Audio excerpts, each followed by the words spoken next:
మెదక్ జిల్లా చేగుంట మండలం ఇబ్రహీంపూర్ గ్రామంలోని మదర్సాలో 10 మంది విద్యార్థులు అస్వస్థతకు గురయ్యారు. వాంతులు విరేచనాలతో బాధపడుతున్న విద్యార్థులను వెంటనే అంబులెన్స్లో ఆసుపత్రికి తరలించి చికిత్స అందిస్తున్నారు. విద్యార్థుల ఆరోగ్యం నిలకడగా ఉందని వైద్యులు తెలిపారు. భోజనానికి ముందే వాంతులు విరేచనాలు జ్వరంతో బాధపడుతున్నట్లు మదర్సా నిర్వాహకులు తెలిపారు.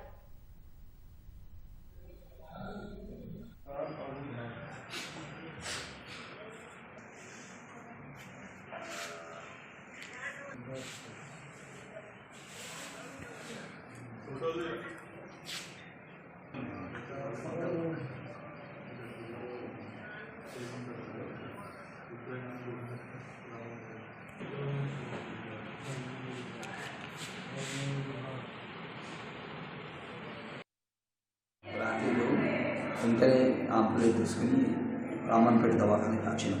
మా 35 పిల్లలు మొత్తం ఉన్నారు ఆ హాస్టల్లో. అలాగని 10 మంది మోషన్స్ వాంతులు అయినాయి. దవాఖానకి తీసుకొచ్చినాం.